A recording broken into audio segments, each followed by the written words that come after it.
Hello friends, तो कैसे हो आप लोग। I am Narendra Sharma, faculty of production engineering. तो मैं इस सेशन में आप लोगों का स्वागत करता हूँ। Today we are discussing about the 8th series of the 1000 plus most expected question series. ठीक है, इसमें आप लोगों के अभी हम लोग basics of GATE, ESE, PSU, SSC, JE and जितने भी आप लोगों के स्टेट एई और जेई के एग्जाम्स हैं वो सारे हम लोग कवर करेंगे। एंड यहाँ पे आप लोगों को बिल्कुल बेसिक से एडवांस लेवल तक कॉन्सेप्ट क्लियर किए जाएंगे। जैसे भी आपको कोई भी दिक्कत आए किसी भी क्वेश्चन में, तो आप लोग मेरे साथ में शेयर करके उस प्रॉब्लम को रिजॉल्व कर सकते हो। ठीक है, तो पहले क्वेश्चन से हम स्टार्ट करते हैं। यहाँ पे बिना टाइम को बर्बाद किए हुए पीपीटी और इंट्रोडक्शन आप लोग पढ़ लेना, कोई दिक्कत नहीं है अगर इच्छा करे तो। चलिए, तो यहाँ पे हम लोग फर्स्ट बात करते हैं पहले क्वेश्चन की। Discontinuous chips are formed during machining of. ठीक है, तो आप लोगों का जो डिसकंटिन्यूअस चिप है वो किस टाइप के मटेरियल पे मशीनिंग करने पे आप लोगों को मिलता है। तो मैं थोड़ी सी चीज चर्चा यहाँ पे कर देता हूँ। आप लोगों की बेसिकली चार टाइप की चिप होती हैं। ठीक है, मेन तो दो ही टाइप की होती हैं। एक होती है आप लोगों की कंटिन्यूअस चिप। कंटिन्यूअस चिप आप लोगों की प्रोड्यूस होती है जब हम लोग डक्टाइल मटेरियल पे मशीनिंग कर रहे होते हैं। कब होती है? जब हम डक्टाइल मटेरियल पे मशीनिंग कर रहे होते हैं। एक आप लोगों की होती है डिसकंटिन्यूअस चिप। ये आप लोगों की तब प्रोड्यूस होती है। डिसकंटिन्यूअस जो होती है पीसेस में होती है। कंटिन्यूअस चिप जो होती है ये आप लोगों का लॉन्ग कर्ल टाइप का बनाती है। ये आपकी रिबन लाइक होती है कंटिन्यूअस चिप। ठीक है, तो डिसकंटिन्यूअस चिप आप लोगों की प्रोड्यूस होती है जब हम लोग ब्रिटल मटेरियल पे मशीनिंग कर रहे होते हैं। ठीक है, इसका एक थ्योरी का लेक्चर भी जल्दी में कल या परसों में आप लोगों के लिए डालने वाला हूँ, उसको आप देखिएगा। तो वहां आप लोगों को इसके बारे में सारी डिटेल्स बिल्कुल क्लियर क्रिस्टल फॉर्म में मिल जाएंगी। तो यहाँ देखिए, discontinuous chips are formed during machining of. Discontinuous chip आप लोगों की कब प्रोड्यूस होती है? जब आप कैसे मटेरियल की मशीनिंग करते हो? ब्रिटल मटेरियल की। ठीक है, ब्रिटल मटेरियल की जब हम लोग ब्रिटल मेटल्स की जब हम लोग मशीनिंग करते हैं तो हम लोगों को डिसकंटिन्यूअस चिप यहाँ पे मिलती है। अब इसके बाद नेक्स्ट देखिए, the ductile materials during machining produces. Ductile material आप लोगों की कैसी चिप प्रोड्यूस करता है, ये आप लोगों को यहाँ पे बताना है। जैसा कि मैंने अभी आप लोगों को बताया कि डक्टाइल मटेरियल जो होते हैं ये आप लोगों की प्रोड्यूस करते हैं कैसे टाइप की चिप? कंटिन्यूअस चिप्स को ये प्रोड्यूस करते हैं। दैट मीन्स यहाँ पे आप लोगों का क्या होगा? Continuous chip is the correct answer. Continuous chip with built up edge भी हो सकता है, लेकिन जब कंटिन्यूअस दिया हुआ है तो कंटिन्यूअस के अंडर में ही आते हैं दोनों, विद बिल्टअप एज और विदाउट बिल्टअप एज। ठीक है, विद बिल्टअप एज तब आता है जब आप लोगों का कटिंग वेलोसिटी स्लो होता है। ठीक है, कब आता है? होता है तब आप लोगों का कौन सा आता है यहाँ पे?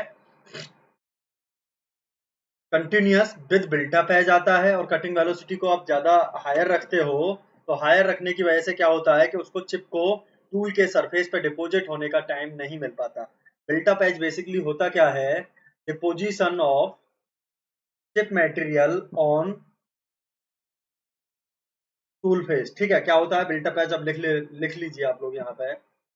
Deposition of deposition of deposition of chip material. Deposition of chip material on rake surface. आप लोगों का रेक सरफेस पे जो चिप मटेरियल का डिपोजिशन होता है, रैक सरफेस और कटिंग एजेस पे भी एंड करके लिख लो, एंड कटिंग एजेस। ठीक है, टूल की कटिंग एजेस पे, रैक सरफेस पे, फ्लैंक पे भी जो चिप का मटेरियल डिपोजिट हो जाता है वो आप लोगों का बिल्टअप एज बोला जाता है। तो एक तो चिप वो होती है जिसका मटेरियल डिपोजिट हो चुका होता है और एक वो होती है जिसका मटेरियल डिपोजिट नहीं होता। तो कंटिन्यूअस में दोनों आती है। तो डक्टाइल मटेरियल में दोनों ही टाइप की बनती हैं। कब बनती हैं? जब आप लोगों की कटिंग वेलोसिटी कम होती है, डेप्थ ऑफ कट ज्यादा। और बिल्टअप एज का फॉर्मेशन कब होता है? जब होता है जब कटिंग वेलोसिटी आप लोगों की कम हो, डेप्थ ऑफ कट आपका ज्यादा हो, फीड रेट आप लोगों का ज्यादा हो, ठीक है, और टेम्परेचर आप लोगों का वहां पे ज्यादा जनरेट हो रहा हो, ठीक है, एब्सेंस ऑफ कटिंग फ्लूइड हो, कूलेंट वहां पे प्रेजेंट ना हो, तो उस केस में बिल्ट अप एज का फॉर्मेशन होता है। और कब नहीं होता है?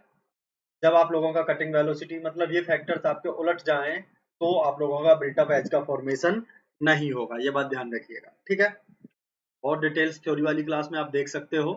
Continuous chip with built up edge are formed during machining of brittle metals, ductile metal, hard metal, soft metals, ठीक है। तो यहाँ पे डक्टाइल मेटल्स आप लोगों का करेक्ट आंसर होगा इसमें भी, जैसा कि आप लोग देख चुके हो विद बिल्ट अप एज भी आप लोगों की डक्टाइल मटेरियल में ही बनती है।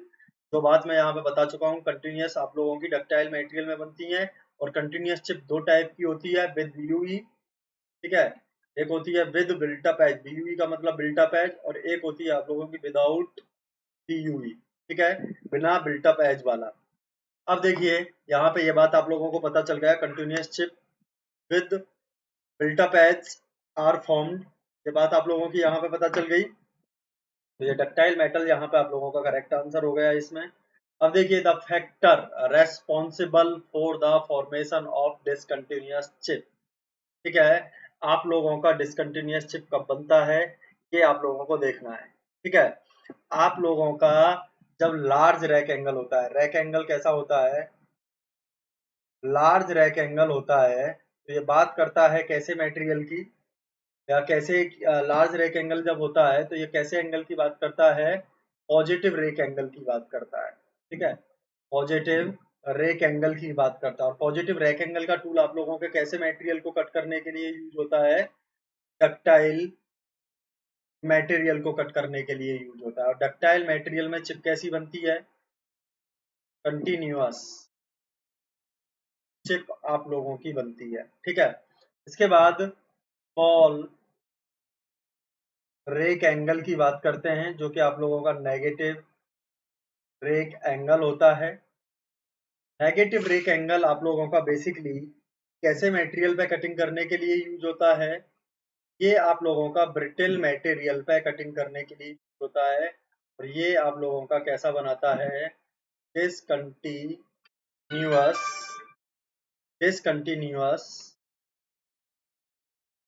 चिप का फॉर्मेशन करता है। किसका फॉर्मेशन करता है, ये डिसकंटिन्यूअस चिप का फॉर्मेशन करता है, और ये आप लोगों का कंटिन्यूअस चिप हो गया, ठीक है। अब यहाँ पे दो फैक्टर तो आप लोगों को मिल गए, स्मॉल अगर रेक एंगल है तब आप लोगों का डिसकंटिन्यूअस चिप बनेगा, ठीक है।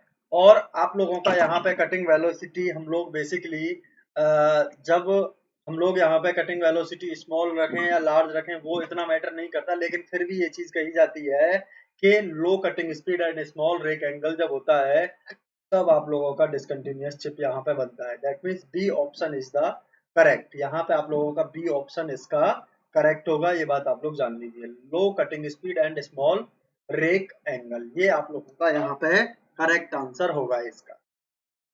अब देखिए the high cutting speed and large rake angle of the tool will result in the formation of, ठीक है, high cutting speed and large rake angle.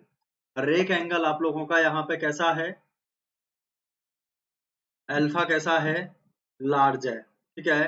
Cutting velocity कैसी है आप लोगों की यहाँ पे, हायर है, ठीक है। तो कटिंग वेलोसिटी आपकी हायर है और रेक एंगल लार्ज है, तो आप लोगों का कंटिन्यूअस विदाउट बिल्टअप एज वाला चिप बनेगा, और कंटिन्यूअस विदाउट बिल्टअप एज और विद बिल्टअप एज दोनों यहाँ पे दिए हैं।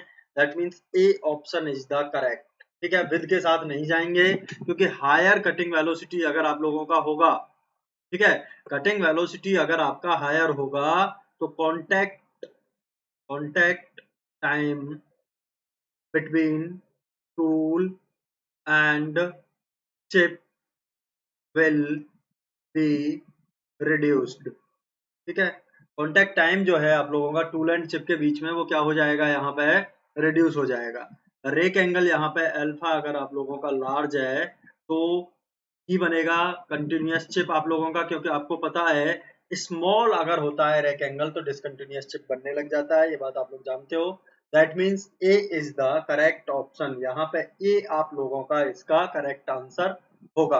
तो यहाँ पे फैक्ट्स को एक दूसरे के साथ में रिलेट करना है, और रिलेट करके हमें जज करना है कौन सा आंसर हमारा होगा करेक्ट, कौन सा हमारा यहाँ पे नहीं होगा। तो यहाँ पे बहुत सारी चीजें आप लोगों की क्लियर हो रही हैं और इस तरीके से आप लोग देख सकते हो यहाँ पे। चलिए, अब built up edge is formed while machining. Built up edge आप लोगों का कब होता है? जब आप लोगों को मैंने बताया है बिल्ट अप एज के फॉर्मेशन का मेन कॉज क्या है। Built up edge formed due to temperature, ठीक है, and it is the micro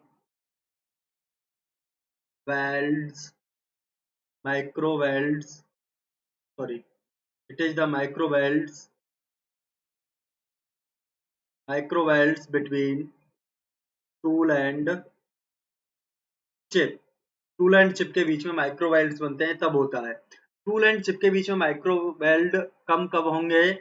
अगर आप लोग अपनी कटिंग वेलोसिटी को बढ़ा दोगे तो कांटेक्ट टाइम जो है वो आप लोगों का यहाँ पे रिड्यूस हो जाएगा। कांटेक्ट टाइम रिड्यूस हो जाएगा तो आप लोगों का यहाँ पे माइक्रो वेल्ड बनने का जो फिनोमेना है, ठीक है, माइक्रो वेल्ड आप लोगों के क्या होंगे? रिड्यूस्ड होंगे। माइक्रो वेल्ड के बनने का जो फिनोमेना है, अगर कटिंग वेलोसिटी इंक्रीज होगा तो माइक्रो वेल्ड बनना आप लोगों का क्या होगा? रिड्यूस होगा। तो बिल्टअप एज का जो फॉर्मेशन आप लोगों का यहाँ पे होता है वो किसकी वजह से होता है? जब आप मशीनिंग किसकी कर रहे होते हो? डक्टाइल मटेरियल पे होता है। ये बात तो आपको पता है। कंटिन्यूअस चिप है बिल्टअप एज के द्वारा जो बन रही है। कंटिन्यूअस चिप आप लोगों की हमेशा कब बनेगी? जब हम लोग मशीनिंग कर रहे होते हैं डक्टाइल मटेरियल पे। तो ductile material at high speed, यहाँ पे ए ऑप्शन ये आप लोगों का कैसा होगा? करेक्ट होगा। यहाँ पे ductile materials at high speed, ये आप लोगों का यहाँ पे करेक्ट ऑप्शन होगा इस जगह पे। 6 के का यहाँ पे ए जो है वो क्या होगा? Ductile materials at high speed, ये आप लोगों का करेक्ट आंसर यहाँ पे होगा। 6 का ए इज द करेक्ट। अब देखिए, the continuous chips are in the form of long coils having the same thickness throughout, ठीक है। कंटिन्यूअस चिप जो होता है इसमें आप लोगों का लॉन्ग कॉइल बनता है और सेम थिकनेस के साथ में बनता है थ्रू आउट द चिप। बिल्कुल सही बात है, यही आप लोगों का होता है। क्योंकि मैं आप लोगों को बता देता हूँ, आप लोगों का डेप्थ ऑफ कट अगर आप वेरी नहीं कराते हो तो अनकट चिप थिकनेस का वैल्यू अगर सेम है तो चिप थिकनेस का भी value through out the cutting आपको सेम ही मिलेगा और इसमें लॉन्ग कॉइल आप लोगों का बनता चला जाता है। इसीलिए आप लोगों को पता है कंटिन्यूअस चिप को ब्रेक करने के लिए चिप ब्रेकर का यूज होता है, ठीक है। तो यहाँ पे लिख लो chip breaker, chip breaker is used to break continuous chip coil. Continuous chip का जो कॉयल होता है उसको हम लोग किससे ब्रेक करते हैं? चिप ब्रेकर से ब्रेक करते हैं। Chip breaker is use to break continuous chip coil. तो ये आप लोगों का यहाँ पे क्या हो गया? ट्रू हो गया। ये आप लोगों में आ गई, ये आप लोगों का यहाँ पे ट्रू हो गया। अब इसके बाद देखिए, in oblique cutting system the maximum chip thickness, ठीक है। ऑबलिक कटिंग सिस्टम में आप लोगों की मैक्सिमम चिप थिकनेस कहाँ पे अकर करती है ये आपको बताना है। Occurs at the middle, may not occur at the middle, depends upon the material of the tool, none of the mention। यहाँ पे मैं आप लोगों को बता देता हूँ, ऑब्लिक कटिंग जो होती है यहाँ पे आप लोगों की मिडिल में नहीं करती मैक्सिमम चिप की थिकनेस, ठीक है। ऑर्थोगोनल में करती है। क्यों करती है? क्योंकि चिप थोड़ी सी एक्सटेंडेड रहती है तो एजिज पे क्या होता है? ऑर्थोगोनल में थिकनेस कम होती है और मिडिल में मैक्सिमम होती है। और यहाँ पे क्या होता है? आप लोगों का मे और may not be occur at the middle, कभी करती भी है कभी नहीं करती, लेकिन ज्यादातर केसेस में यहाँ पे चिप की जो थिकनेस है ऑब्लिक कटिंग में वो मैक्सिमम नहीं होती। तो may not occur at the middle is the correct answer, क्योंकि यहाँ पे इंक्लाइंड होता है आपका चिप और फोर्स के वेरिएशन की वजह से एजिस पे चिप की थिकनेस जो है वो ज्यादा हो जाती है और मिडिल में कम हो जाती है। ये बात आप लोग ध्यान रखिएगा। Cutting forces can be measured using a, cutting forces को हम लोग किससे मेजर करते हैं? Transducer, dynamometer, load cell, all of the mention, ठीक है। तो यहाँ पे आप लोगों को मैं बता दूं, डायनामोमीटर जो है ये कोई मशीन नहीं है। ये dynamometer, sorry for that,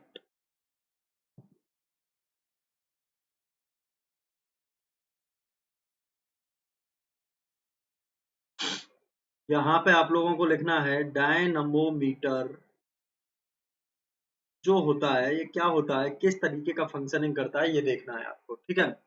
dynamometer जो है ये एक डिवाइस है। It is a device which is used to measure। Dynamometer जो होता है ये एक डिवाइस होता है जो कि आप लोगों का which is use to measure cutting forces. ये आप लोगों के कटिंग फोर्सेस को मेजर करने के लिए जनरली हम लोग यूज करते हैं। It is a device which is use to measure cutting forces. Cutting forces को मेजर करने के लिए डायनामोमीटर का हम लोग यूज करते हैं, ठीक है। ये आप लोगों का जो 2D डायनामोमीटर होता है, ये भी बात ध्यान रखिएगा। 2D dynamometer is used to measure forces in orthogonal cutting, ठीक है। और नेक्स्ट यहाँ पे लिख लीजिएगा 3D। यहाँ पे आप लोगों का जो 3D डायनामोमीटर होता है, 3D dynamometer is used to measure forces in oblique cutting। ये बात आप लोगों को यहाँ पे ध्यान रखनी है।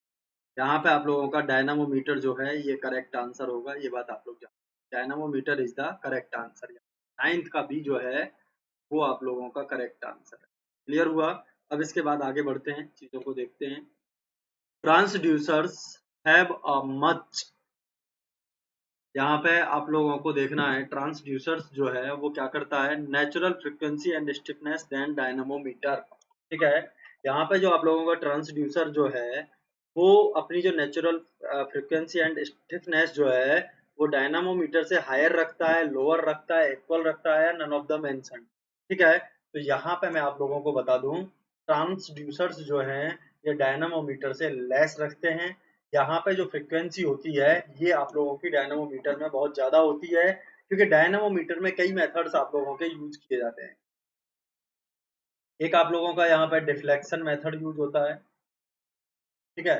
डिफ्लेक्शन मेथड में एलवीडीटी, स्ट्रेन गेज, ठीक है, और कैपिस्टव कैपिस्टेंस पिकअप मेथड, ठीक है, इसका यूज करते हैं डिफ्लेक्शन में। नेक्स्ट आप लोगों का यहाँ पे ये बात समझ में आ गया, linear value differential transducer, strain gauge, capacitance pickup method, ठीक है। ये चीजें यहाँ पे आप लोगों की यूज हुई। इसके बाद में डिफ्लेक्शन के बाद में आप लोगों का एक यूज होता है यहाँ पे, कौन सा वाला मेथड, सॉरी ये स्ट्रेन गेज नहीं होता, मैं सॉरी फॉर दैट, इसके लिए माफी चाहता हूँ, जल्दबाजी में हो गया ये। मैं यहाँ पे दूसरा लिखूंगा, कैपेसिटेंस पिकअप मेथड के साथ साथ में और होता है आप लोगों का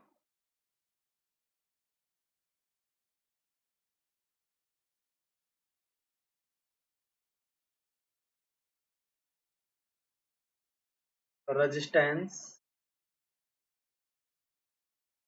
पिकअप मेथड होता है यूज, ठीक है। एक आप लोगों का यहाँ पे स्ट्रेन मेथड होता है यूज करने के लिए, जिसमें कि आप लोगों का full bridge, strain gauge, half bridge strain gauge, और एक आप लोगों का होता है क्वार्टर ब्रिज स्ट्रेन गेज। अब आप लोगों को मैं यहाँ पे बता देता हूँ चीजें हैं जिन पे कि आप लोगों को यहाँ पे फोकस करना है कुछ चीजों पे, ठीक है। ये डिफ्लेक्शन हो गया, स्ट्रेन हो गया, इसके बाद और भी कई चीजें हैं जिन पे कि हम लोगों को यहाँ पे फोकस करना है। अब इसके बाद देखिए आप लोगों ने यहाँ पे देखा डिफ्लेक्शन वाला और स्ट्रेन वाला। अब यहाँ पे हम लोग जो बात करेंगे ये आप लोगों का होगा यहाँ पे कौन सा, ये देखिए आप लोग, रिफ्लेक्शन हो गया आप लोगों का, स्ट्रेन वाला हो गया आप लोगों का, और नेक्स्ट जो है यहाँ पे वो आप लोगों का यूज होता है प्रेशर एक्सर्शन। ये बातें आप लोगों को जो बता रहा हूँ ना, ये बहुत मतलब सटीक बातें हैं जो कि आप लोगों की यूज होती है। प्रेशर एक्सर्शन मेथड, ठीक है, इसमें आप लोग किसका यूज करते हो, पीजियो इलेक्ट्रिक मटेरियल का यूज करते हो, ठीक है। ये मैंने एक वीडियो डाली हुई है डायनामोमीटर की, उसमें आप लोग देख सकते हो। यहाँ पे मैं आप लोगों को बता दूं, इन जो मेथड्स की हम लोग बात कर रहे हैं, इनमें जो फ्रीक्वेंसी और स्टिफनेस जो होती है वो डायनामोमीटर की कैसी होती है, ज्यादा होती है एज कम्पेयर टू ट्रांसड्यूसर, ठीक है। इसीलिए इसको हम लोग ज्यादा यूज करते हैं कटिंग फोर्सेस को मेजर करने के लिए। In metal machining, the zone where the heat is generated due to friction between the moving chip and tool face is called, ठीक है। आप लोगों का मैं एक यहाँ पे डायग्राम बनाता हूँ सिंपल सा।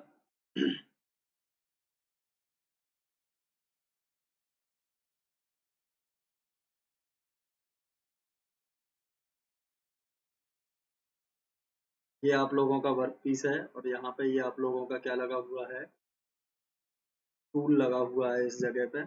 और ये टूल आप लोगों का यहाँ पे इस तरीके से चिप के साथ में, ये चिप है आप लोगों का, ये टूल है और ये वर्क पीस। अब देखिए यहाँ पे हम लोग बात कर रहे थे, ये आप लोगों का यहाँ पे कटिंग वेलोसिटी दी जा रहा है। यहाँ पे ये आप लोगों का जो होता है, ये होता है सीयर जोन, जिसको कि हम लोग प्राइमरी जोन भी बोलते हैं। और ये आप लोगों का होता है यहाँ पे फ्रिक्शनल जोन, ठीक है, फ्रिक्शन जोन भी बोलते हैं। ये यहाँ पे होता है आप लोगों का बर्निशिंग जोन, ठीक है। अब देखिए सीयर जोन कहाँ पे है, इट इज द इंटरमीडिएट, या कह सकते हो it is the intermediate zone between workpiece and chip. ये आप लोगों का किसके बीच का है, टूल फेस एंड चिप के बीच का फ्रिक्शनल जोन हो गया। टूल एंड वर्कपीस के बीच में जो बना वो बर्निशिंग जोन हो गया। समझ गए बात को। तो इस तरीके से चीजों को आप लोगों को यहाँ पे समझते हुए आगे बढ़ना है।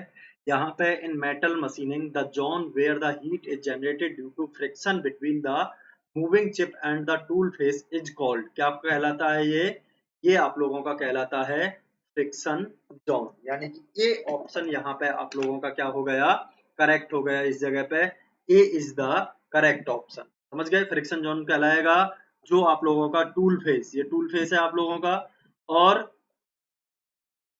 मूविंग चिप, ठीक है, मूविंग चिप और टूल फेस के बीच में जो फ्रिक्शन जनरेट होगा वो किसकी वजह से होगा, फ्रिक्शन जोन, फ्रिक्शनल जोन में होगा। तो यहाँ पे ए ऑप्शन आप लोगों का करेक्ट होगा।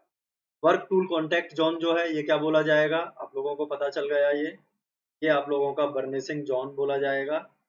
इनको प्राइमरी, ये प्राइमरी भी बोला जाता है, ये सेकेंडरी भी बोला जाता है, ये आप लोगों का सेकेंडरी जोन भी बोला जाता है, और ये टर्सरी जोन भी बोला, ठीक है। ऐसे भी याद रखना है। ये बर्निशिंग जोन हो गया। ये आप लोगों का यहाँ पे सीयर जोन जो है ये chip and workpiece interface zone होता है। In metal machining, the zone where the maximum heat is generated due to plastic deformation of metal is called। अब आप लोगों को मैं बता देता हूँ, यहाँ पे आप लोगों का सीयर जोन में 55 टू 75% हीट जनरेट होती है। फ्रिक्शनल जोन में आप लोगों का 10 से 25% हीट जनरेट होती है टोटल हीट की, मैंने 100 मान लिया है टोटल को।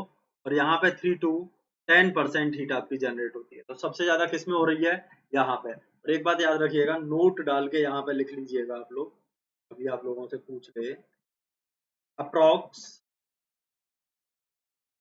80% heat is carried away from the chip, ठीक है। अप्रॉक्स आप लोगों का यहाँ पे 80% हीट, कितना हीट, 80% हीट जो है ये किसके थ्रू कैरी होके चला जाता है, चिप के थ्रू कैरी होके यहाँ से चला जाता है। ये बात आप लोग जान लीजिए, ठीक है। चलिए नेक्स्ट देखते हैं। In metal machining the zone where the maximum heat is generated due to the plastic deformation of metal is called, ठीक है, ये फ्रिक्शन जोन हो गया।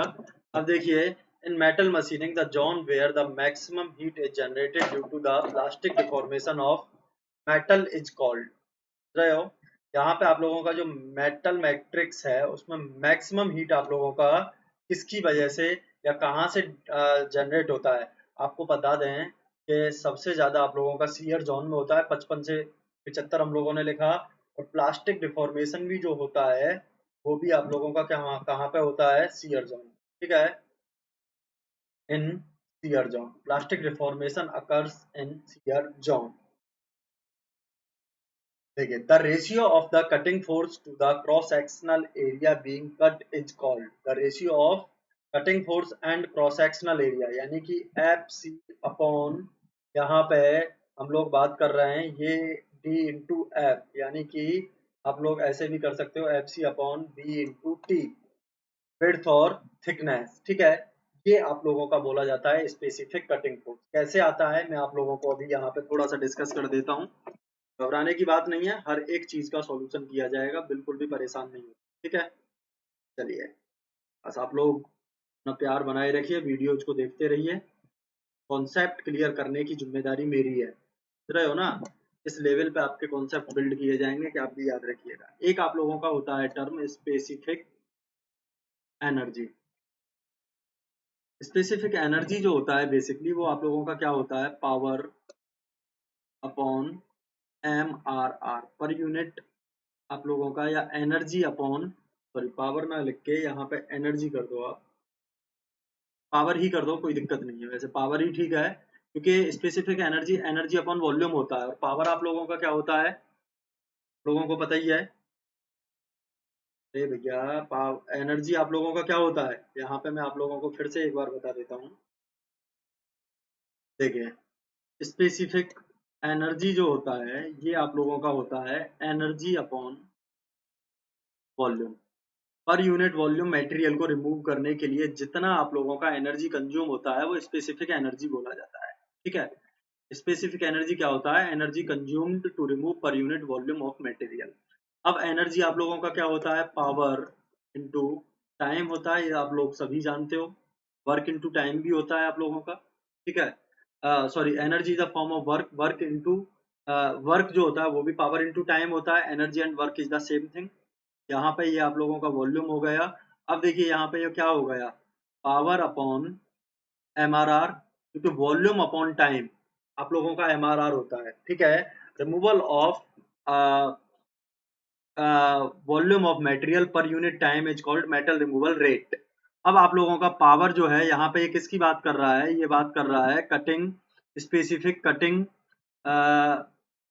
एनर्जी हम लोग यहाँ पे देख लेते हैं। तो ये आपका क्या हो जाएगा, cutting force F C into F C upon, यहाँ पे आप लोगों एफ सी इंटू वी, क्योंकि पावर जो वो आपका हो जाता है क्या, फोर्स इंटू वेलोसिटी। तो cutting force into cutting velocity upon M R R, ठीक है। इसी इज इक्वल टू आप लोगों का क्या होता है, F C into V upon M R R V into D into F. तो वी से भी कैंसिल हो गया, यहाँ पे आप लोगों का बचा क्या, F C upon D into F, या फिर F C upon B into T, ये आप लोगों का बचा यहाँ पे। तो ये आप लोगों का जो निकल के आता है ये आप लोगों का बेसिकली क्या बोला जाता है, स्पेसिफिक, ये जो है फोर्स जो है, फोर्स अपॉन एरिया जो है ये बोला जाता है स्पेसिफिक कटिंग फोर्स। क्या बोला जाता है ये, स्पेसिफिक कटिंग फोर्स बोला जाता है, ये बात ध्यान रखिए। यानी कि 13 का ए जो है वो आप लोगों का यहाँ पे करेक्ट आंसर होगा, ये बात ध्यान रखिएगा आप लोग। और इसको डिटेल में पढ़ना है तो मेटल मैकेनिक्स की वीडियोज को आप लोग देखना स्टार्ट करिएगा, उसमें से आप लोगों को ये चीजें क्लियर हो जाएंगी, ठीक है। कल से स्टार्ट हो रहा है मेटल मैकेनिक्स वाला पार्ट, वहां पे ये डिटेल्ड में आपको समझ में आएगा। Crater wear mainly occurs on the, ठीक है। क्रेटर वियर कहाँ पे अकर होता है ये आप लोग देख लो पहले, वियर कहाँ कहाँ पे कौन से अकर होते हैं ये देखो आप। ये आप लोगों का यहाँ पे साइड व्यू है टूल का, क्या है ये, साइड व्यू ऑफ टूल है ये, ठीक है। साइड व्यू ऑफ टूल होने की वजह से यहाँ पे देखिए आप लोगों को मैं बता देता हूँ,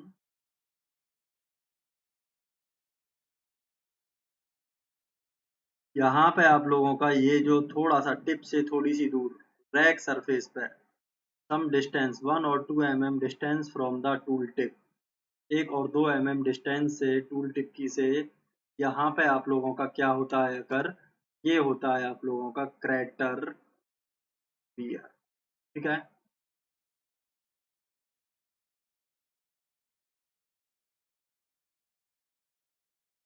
ये आप लोगों का यहाँ पे होता है क्रैटर वियर, और ये आप लोगों का होता है यहाँ पे flank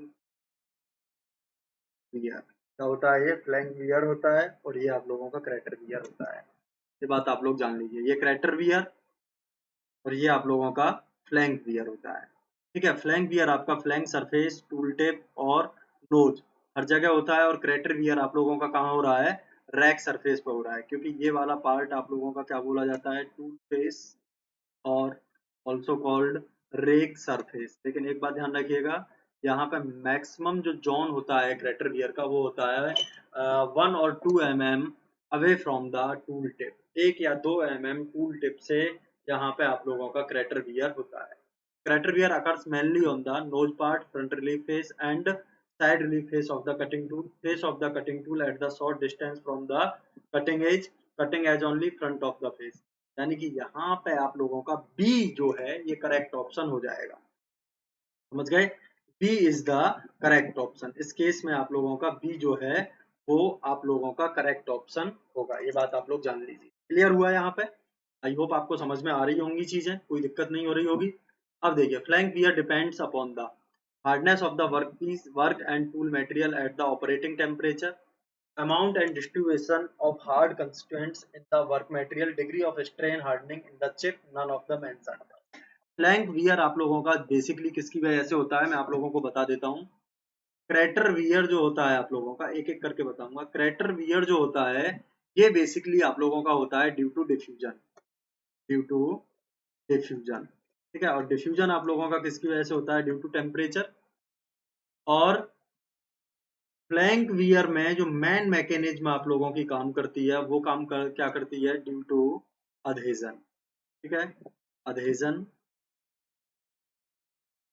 and abrasion is also the cause of and abrasion is also the cause of flank wear. कभी दोनों अगर लिखे हो तो अधेजन को आंसर ज्यादा करेक्ट मारना है, कभी कभी पूछता है मैकेनिज्म, ठीक है।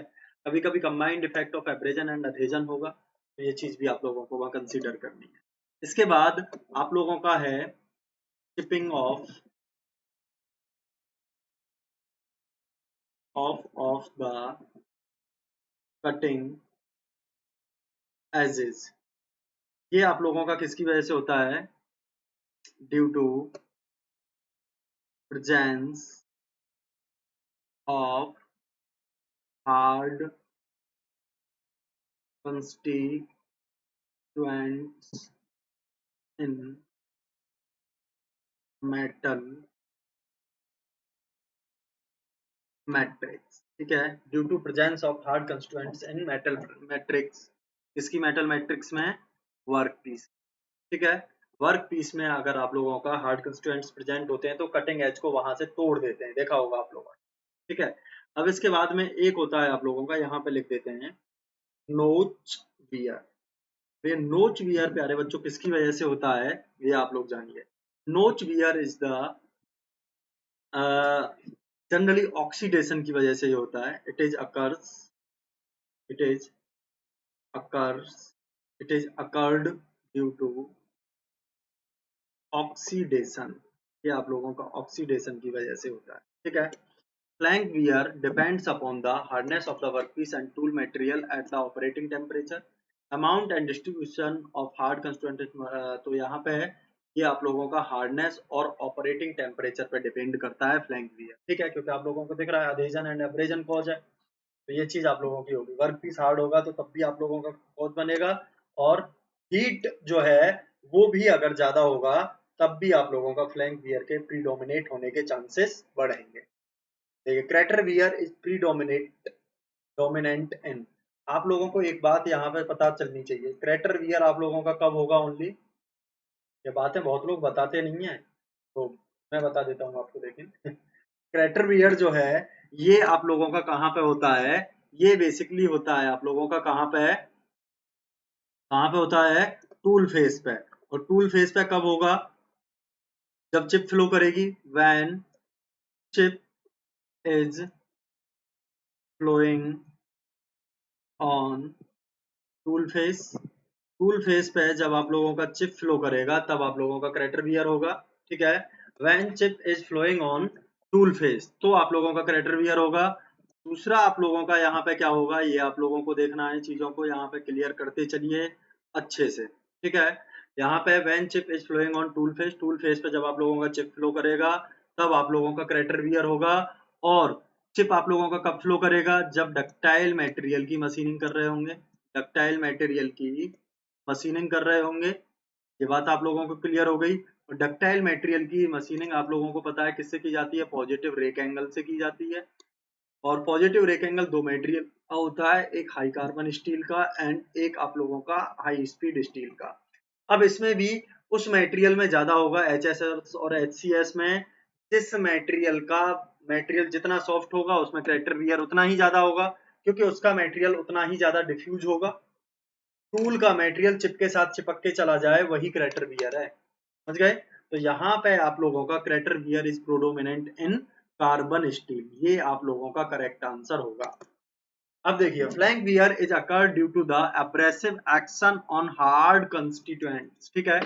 तो फ्लैंक वियर जो होता है वो आप लोगों का किसकी वजह से होता है, हार्ड कंस्टिट्यूएंट्स आप लोगों के जो प्रेजेंट होते हैं उसकी वजह से, फॉल्स। हार्ड कंस्टिट्यूएंट्स की वजह से कौन सा होता है आप लोगों का, chipping of the cutting edge wear, ये वाला वियर आप लोगों का होता है due to presence of hard constituents in metal matrix. और फ्लैंक वियर आप लोगों का होता है किसकी वजह से, अधेजन की वजह। अब देखिए यहाँ पे, ये आप लोगों का क्लियर हो गया। अब देखिए 18th यहाँ पे क्या कह रहा है, 18वां, crater wear is mainly due to the phenomenon is known as, ठीक है। क्रेटर वियर जो है ये आप लोगों का मेनली किसकी वजह से होता है, फिनोमेना, ये आप लोगों को बताना है। अभी थोड़ी देर पहले ही बताया था, diffusion of metals is the cause of crater wear. आपका जो मेटल है टूल का उसमें अगर डिफ्यूजन हो रहा है तो आप लोगों का क्रेटर वियर होगा। दैट मीन्स 18th का सी ऑप्शन करेक्ट होगा। Crater wear leads to increase in cutting temperature, weakening of tool, friction and cutting forces, ठीक है। फ्रिक्शन एंड कटिंग फोर्सेस भी कॉज है, कटिंग फ्रिक्शन अगर ज्यादा होगा तो क्रेटर वियर ज्यादा होगा। टूल अगर आपका वीक होगा तब भी क्रेटर वियर ज्यादा होगा।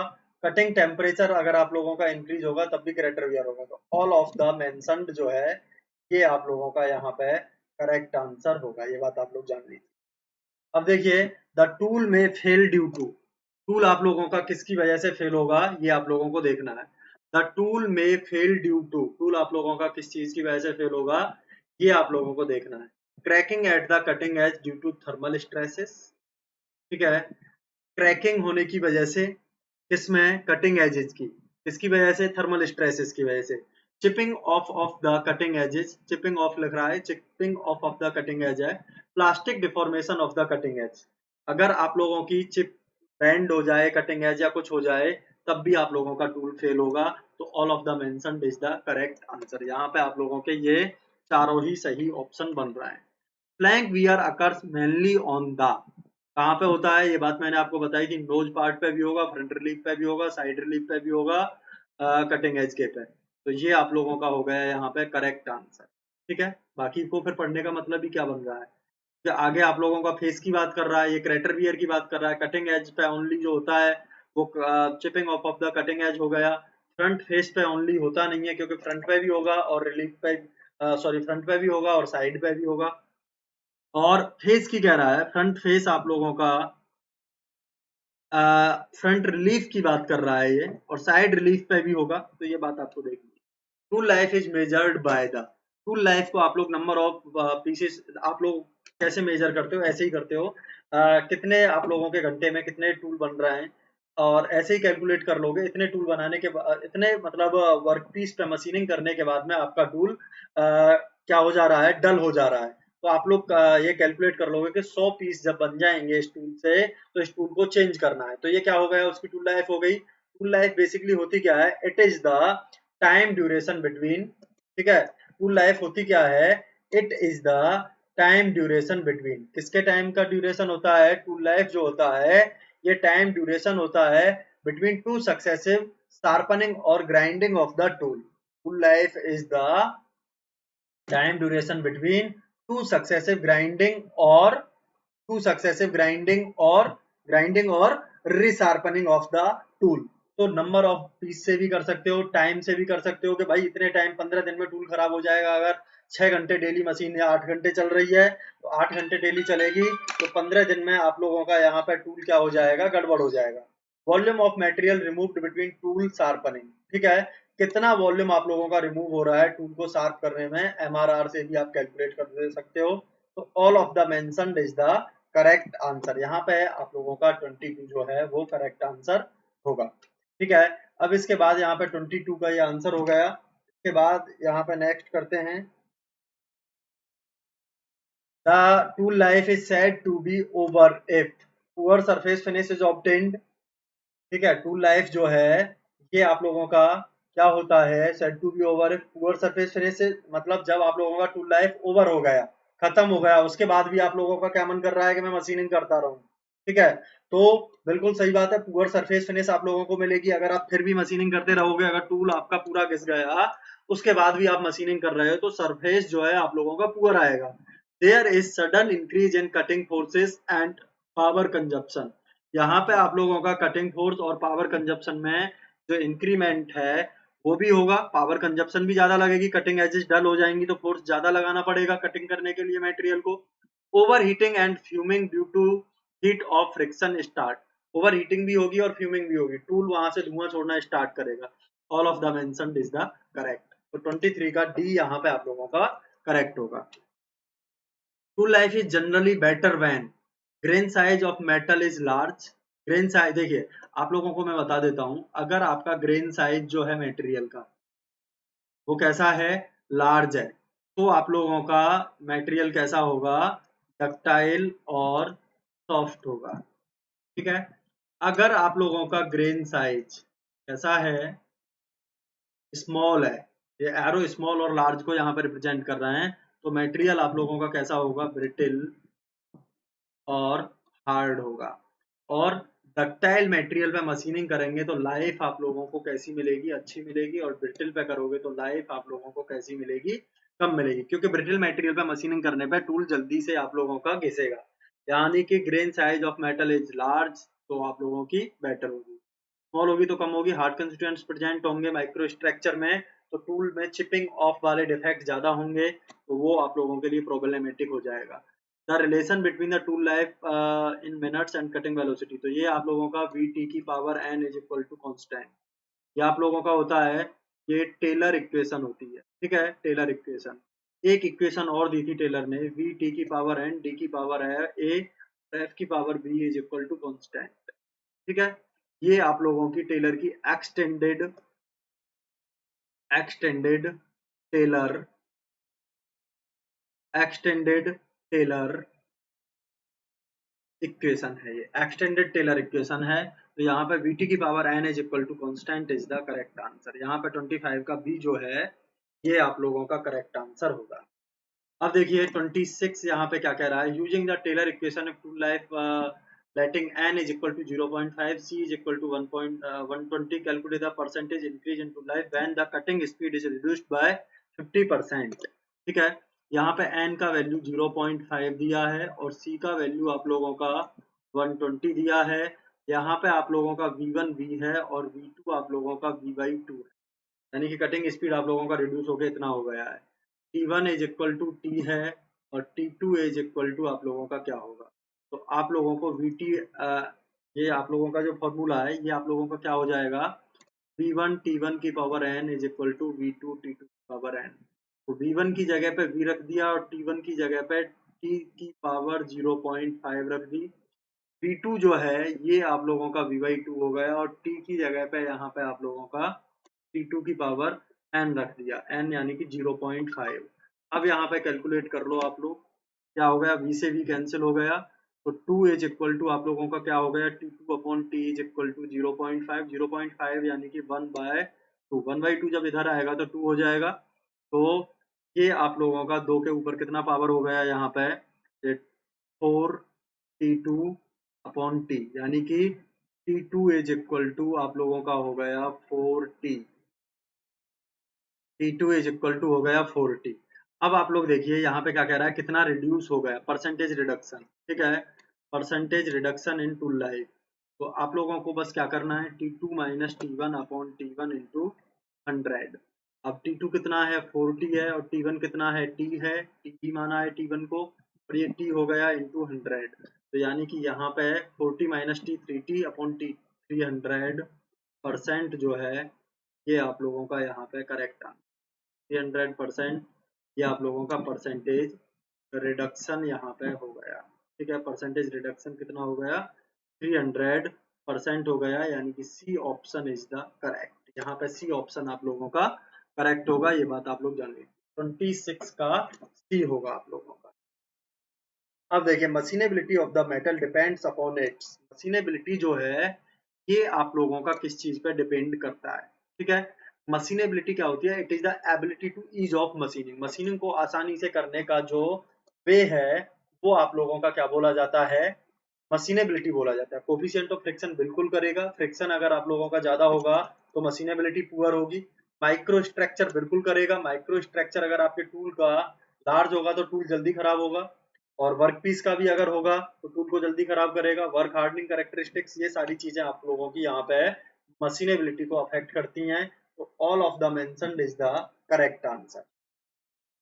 यहाँ पे देखिए, मशीनेबिलिटी है mild steel workpiece using carbide tool, the maximum material will be removed at the temperature of, कोई भी मशीनिंग होती है तो वो आप लोगों का मैक्सिमम मटेरियल, ये कार्बाइड टूल की बात नहीं हो रही है, 100 डिग्री सेंटीग्रेड पे ही हम लोग सबसे ज्यादा करते हैं, क्योंकि 100 डिग्री सेंटीग्रेड से ज्यादा पे आप लोगों का कूलेंट क्या होने लग जाता है, वो आप लोगों का जो कूलेंट है वो वेपराइज होने लग जाता है, तो वहां पे और ज्यादा हीट आप लोगों का राइज करने लग जाता है।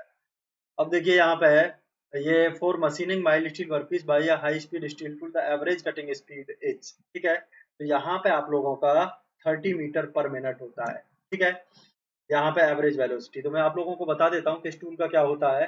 हाई कार्बन स्टील जो होता है, इसका होता है 0.15 metre per second, that is called 9 metre per minute, ठीक है। HSS जो है हाई स्पीड स्टील, इसका होता है 0.5 metre per second, cutting velocity की रेंज है ये आप लोगों की, ये होता है 30 मीटर पर मिनट, ठीक है। इसके बाद आप लोगों का स्टेलाइट टूल की बात करते हैं, कास्ट कोबाल्ट एलॉय की, ये होता है 0.75 मीटर पर सेकेंड, ठीक है, ये हो जाता है आप लोगों का यहाँ पे 45 मीटर पर मिनट, ठीक। इसके बाद आप लोगों का आ जाता है कार्बाइड, कार्बाइड का होता है 3 मीटर पर सेकेंड, ठीक है, तो ये हो जाता है आप लोगों का 180 metre per minute, maximum velocity है ये। के बाद सिरेमिक्स की बात कर लें, तो सिरेमिक्स का जो है वो आप लोगों का हो जाता है 5 to 6 सेकेंड, यानी कि वो हो गया आप लोगों का यहाँ पे कितना, 360 मीटर पर मिनट, ठीक है। अब यहाँ पे आप लोगों ने देखा, ये आप लोगों की जो वेलोसिटी यहाँ पे आ रही है, इनमें कौन सी वेलोसिटी मैच कर रही है, ये एक स्टैंडर्ड टूल पे वेलोसिटी ली गई है आप लोगों की, ठीक है, यानी कि स्टैंडर्ड कटिंग जब हम कर रहे हैं फ्री कटिंग स्टील की, तब ये वेलोसिटी आई है। इनमें अगर आप लोग हार्ड और ज्यादा सॉफ्ट मटेरियल ले लोगे, स्टील से सॉफ्ट जैसे एल्यूमिनियम है, एल्यूमिनियम के केस में आप लोगों का HSS का जो स्पीड है वो आप लोगों का कितना हो जाता है, लगभग 40 मीटर पर मिनट हो जाता है। और वहीं पे कास्ट आयरन का मैं एक एग्जांपल ले लूं, तो कास्ट आयरन के केस में 22 मीटर पर मिनट हो जाता है, यानी कि ये स्टील पे आप लोगों की स्पीड यहाँ कैलकुलेट की गई है। और आप लोगों के जो CBN और डायमंड है, उनको कितनी भी स्पीड पे, जितने आपके पास में RPM है, उतनी स्पीड पे आप लोग कटिंग कर सकते हो, ठीक है। चलिए, तो यहाँ देखिए, for a machining cast iron workpiece by a high speed steel tool the average cutting speed is, तो 20 metre per minute is the correct answer, क्योंकि हार्ड मटेरियल हो गया तो इसकी और ज्यादा आप लोगों को यहाँ पे रखनी पड़ेगी। चलिए फिर यहीं पे हम लोग आज अपने को कंप्लीट करते हैं। Thank you class. तो आप लोग अन अकेडमी पे भी मेरा रेगुलर क्लासेस चलता है, वहां पे भी चाहो तो नरेंद्र शर्मा के नाम से मुझे, नरेंद्र शर्मा 6482 के नाम से मुझे वहां पे फॉलो कर सकते हो, और वहाँ रेगुलर लेक्चर्स का आनंद आप लोग उठा सकते हो। चलिए, all the best, thank you.